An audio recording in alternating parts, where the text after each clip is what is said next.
سامعین ناظرین، infection control society آپ کی صحت کے لیے، آپ کی آگاہی کے لیے مضامین آپ کی سماعت کے لیے پیش کرتی ہے۔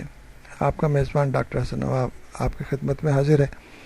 ذیابیطس کے عالمی دن کے موقع پر ہم آپ کو معلومات دے رہے ہیں۔ اس بات کو یہ ذہن نشین کر لیں کہ عام طور پر جب ایک دفعہ ذیابیطس ہو جائے، ڈائبٹیز ہو جائے تو ہمیشہ رہتی ہے۔ ڈائبٹیز ڈائگنوسس ہونے تک کافی عرصہ گزر ہوتا ہے، لیکن آپ اپنے معالج کے مشورے پر سختی سے عمل کریں تو ذیابیطس یا ڈائبٹیز کے ساتھ ایک خوشگوار زندگی گزار سکتے ہیں۔ عام طور پر ذیابیطس یعنی ڈائبٹیز کا مکمل علاج ممکن نہیں۔ اس کی پیچیدگیاں، اس کی کمپلیکیشن سے بچاؤ کے لیے انسولین اور دوسری ادویات دی جاتی ہیں۔ ذیابیطس میں دوائی کا کوئی کورس نہیں ہوتا، وقت کے ساتھ ساتھ دوائی یا میڈیسن تبدیلی لانی پڑتی ہے۔ ڈاکٹر کے ساتھ باقاعدگی سے مشورے کرتے رہنا چاہیے، جس کی وجہ سے آپ بہتر طریقے سے زندگی گزار سکتے ہیں۔